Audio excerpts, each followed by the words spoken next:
सिर पे आली। जागे वो 13 तारीख को सुबह फोन करने लगे अपनी राज्य की उप प्रधान रानी को, भाई प्रोग्राम टाल करो, कल प्रोग्राम मत करो, सारी बात करवा देंगे, 16 तारीख ना बात करा देंगे, 17 न करा देंगे, फलाने न करा देंगे। इस तरह से जो है वो बात करते रहे। हम अपनी बात पे अड़िग रहे। हमें पता था कि यदि 10 तारीख को बात करवाई हो तो 16 न करवाएंगे। हमें उन पे किसी तरह का कोई भरोसा नहीं था, इसलिए हमने कहा बातचीत होने के बाद तो प्रोग्राम कैंसिल हो सकता है, उससे पहले प्रोग्राम कैंसिल नहीं हो सकता। क्यों इतनी दिक्कत में आ रहे थे उनको? यहाँ पे साइड में ही मुख्यमंत्री भी एक प्रोग्राम कर रहा है और उनको ये डर चल रहा है कि कभी आशा वर्कर प्रदर्शन लेके उनके प्रोग्राम में ना पहुंच जाएं। इस बात के सताए हुए थे और सारी पुलिस तान रखी है इन्होंने। यमुनानगर की हमारी बहनें आती अभी भी रोक रखी है यमुनानगर में, और अंबाला की बहनों को रोका गया, करनाल की बहनों को रोका गया। मतलब जितने आसपास के जिले थे, आसपास के जिले की तमाम आशाओं को उन्होंने रोकने की कोशिश की, लेकिन उनके रोकने के बावजूद भी हम हजारों बहनें आज यहाँ पार्क में पहुंचे हैं। अब क्या बात हुई? सुबह उन्होंने कहा कि कोई बात नहीं, आप 5 जने आ जियो, आपका मुख्यमंत्री को ज्ञापन दिला देते हैं। न्यूज से पहले कल शाम को बात हुई। कल शाम को ये बोले कि सुबह 8 बजे आप चंडीगढ़ पहुंच जाओ, सुबह 8 बजे आपकी मुलाकात मुख्यमंत्री से करवा देंगे, और ताकि किस तरह किस आधार पे कि प्रोग्राम कैंसिल कर दो और आप जो है 4-5 जने जो नेता है वो चले जाओ वहाँ पे चंडीगढ़ सीएम हाउस में, वहाँ बातचीत हो जाएगी। हमने उनको बताया कि ये संभव नहीं है, हम महिलाएं हैं, हमारे घर में बच्चे हैं, हमें 100 व्यवस्थाएं देखनी पड़ती हैं। आपने कहा अभी चले जाओ, अभी संभव नहीं है, हमें कल का समय दिया जाए। हमने ये कहा और हमने अपना प्रोग्राम जारी रखा। आज सुबह भी जब आए तो प्रशासन ने हमें सुबह कहा कि ठीक है, आपकी 4-5 बंदों की मुलाकात करवा देते हैं सीएम से, या फिर आपको समय दिलवा देते हैं। यहाँ के जो डीएसपी है उन्होंने कहा हम जो है करनाल वालों के जैसे नहीं है, करनाल वालों ने जैसा लिख के दिया और उसके बाद बात नहीं करवाई, हमने जब भी लिख के दिया या आश्वासन दिया है तो पूरा किया है। हम आपका आश्वासन पूरा करेंगे, हम आपकी बात करवा देंगे और जो है आप ये प्रोग्राम अपना खत्म कर दोगे फिर यदि टाइम दे देंगे तो। हमने कहा जी पहली बात तो ये कि आप कागज पकड़ान खोले आ रहे, कागज देने आ रहे हैं क्या? हम कागज देने नहीं आए, कागज तो हमने बहुत ज्यादा भेज दिए सरकार के पास, हमने खूब कागज भेजे हैं उनके पास। कागज तो इतने हैं उनके पास को उसको रखने की जगह नहीं है उनके पास। बात यह है अधिकारियों की मौजूदगी में हमारे उन कागजों पे हमारे साथ बात होनी चाहिए और हमारी बात का समाधान होना चाहिए। जब हमने ये बात की तो फिर वो इस बात पे आए, भाई ठीक है, पहले आपके साथ जो है जो यहाँ के हरियाणा सरकार के मुख्य प्रधान सचिव है आर.के. खुल्लर, याद होगा नाम तो? हाँ, वो है खुल्लर जिसमें 16 अक्टूबर के में जिससे बात हुई थी। बोले आपकी बात पहले आर.के. खुल्लर से होगी और उसके बाद आपकी बातचीत जो है मुख्यमंत्री से होगी, और उसके लिए आपके को 3 डेट दी जाती है।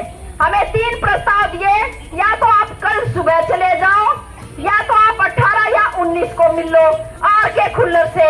हमने बता दिया, बात करके आपस में सचिव मंडल ने बात की।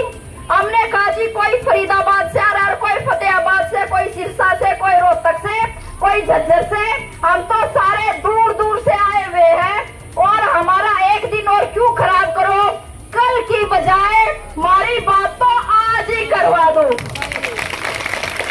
तो आगे फिर बातचीत का एक और चक्कर चला और एक और चक्कर चलने के बाद फाइनली ये तय हुआ है कि आज शाम को 5 बजे आर.के. खुल्लर के साथ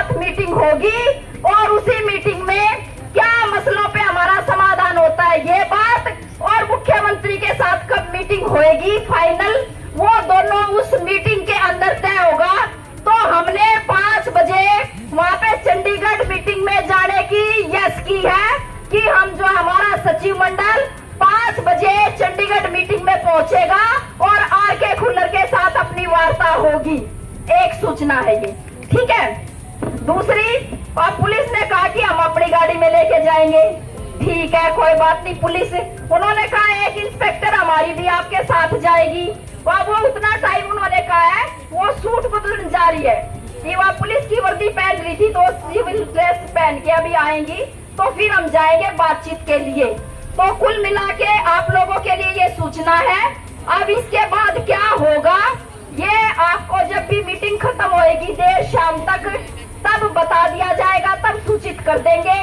नहीं तो आपको कल तक ये सूचना मिल जाएगी कि क्या करना है। इसके बाद जो आगे के हमारे प्रोग्राम हैं, हमने पहले भी बताया सरकार को, भाई सरकार कहाँ तक भागेगी, उसके तो दिन ही नहीं बच रहे। उसको तो पीछे हटने की भागने का ठोड़ी को ना 5 दिन 7 दिन आचार संहिता लग जाएगी, 1.5 महीने बाद नई सरकार बन जाएगी, हमारा मुद्दा तो हल हो जाएगा। इस सरकार में नहीं था अगली में हो जाएगा, लेकिन इसकी हम जड़ पाड़ कर हमने दिखावेंगे। ठीक है, कांग्रेस वाले आए, पहले बोल के गए आपसे पहले, और उन्होंने ये कहा कि भाई हम आपकी जो है मांग मुद्दों को बिल्कुल गंभीरता से लेंगे। वो पहले भी हमारे जब 73 दिन का आंदोलन चला था तभी भी उन्होंने कहा था कि आपका आंदोलन बहुत मजबूत है और कुछ तो मांग मुद्दा आप, कुछ मसले तो आप अपना इस आंदोलन के दम पे हल करवा लोगे, और भाई जब हम सरकार में आएंगे तो कुछ आपके हम हल कर देंगे। तो वो वाली पारी बाकी बच रही है। ठीक है, तो नई सरकार आएगी तो हम उसको भी देखेंगे। तो इसीलिए ये हमारे बीच में आए, इसलिए इनका बहुत बहुत धन्यवाद कांग्रेस का कि भाई वो हमें समर्थन देने के लिए आए। लेकिन अभी जो हम बातचीत कर रहे थे आंदोलन के संदर्भ में, इसके बाद हमें शांत नहीं बैठना है। ठीक है, सक्रिय रहना है, और सक्रिय रहने के लिए प्रोग्राम आपको पहले सूचित कर दिया गया है। एक प्रोग्राम तो बता दिया नारायणगढ़ का 31 अगस्त का। ठीक है, नारायणगढ़ खास स्थान है। कैसे खास स्थान है? वो मुख्यमंत्री का घर है नारायणगढ़। ठीक है, तो एक प्रोग्राम तो 31 अगस्त को मुख्यमंत्री के घर पे नारायणगढ़ में होगा, जिसमें यमुनानगर, पंचकुला, अंबाला शामिल होंगे। और जी लगा के तैयारी करियो, और बाकी की भी डेट आपके जिलावार आप सबको सूचित कर दी जाएंगी। 31 अगस्त से लेके और 7 सितंबर के बीच में तमाम अपने जो है प्रोग्राम होंगे, बड़ी बड़ी महापंचायतें होंगी, और जितना बड़ा बचा हुआ अपना मुद्दा मसला होगा हम उसको अपनी उन महापंचायतों में हल करेंगे। और वहां से ही आगे के जो भी हमें निर्णय लेने हैं वो तमाम निर्णय हम उसमें लेंगे, अपने तमाम उन महापंचायतों के अंदर लेंगे। और महापंचायतें किसकी हैं? किसानों की और मजदूरों की। जो अपन नारा लगाते हैं ना, लाल लाल लहराएगा, कमाने वाला खाएगा। तो कमाई तो भाई देखो उद्योगों में मजदूर करता है, सेवा क्षेत्र के अंदर मजदूर करता है, और खेत में किसान करता है। इससे अलग तो सब बैठ के खाने वाले हैं जो मुट्ठी भर बच जाएंगे। 90% आबादी तो कमाने वाली है। तो ये 90% कमाने वाली आबादी की किसान मजदूरों की महापंचायतें होंगी, जिसमें बहुत ही महत्वपूर्ण निर्णय आने वाले समय के लिए लिए जाएंगे।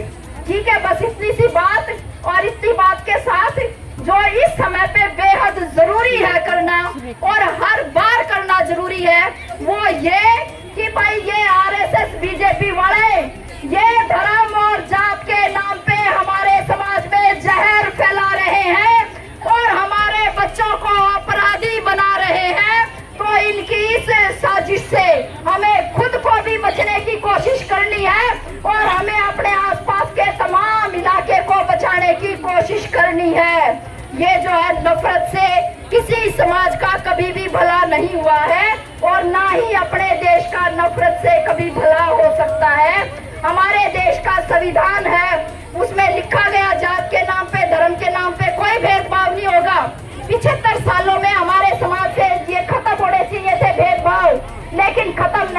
आज भी बरकरार है। तो ये बात, जब भी आप कोई बात करते हो, अपनी इस बात के बिना आपकी बात पूरी नहीं होनी चाहिए। ये बात आपको हर समय हर जगह जरूर से भी जरूर करनी है, जहाँ पे भी आप कोई बात उठाओगे सामाजिक। तो इसी अपील के साथ मैं अपनी बात खत्म करूंगी और अपनी बात खत्म करने के साथ साथ ये अपील करूंगी कि भाई अपने जो प्रधान है कुरुक्षेत्र की, वो आज इस प्रोग्राम की समाप्ति की घोषणा करेंगे। इसीलिए 5 मिनट और आप रुकेंगे और ये समर्थन देने के लिए आए हैं, तो 2 मिनट केवल इनके लिए, 2 मिनट, केवल 2 मिनट।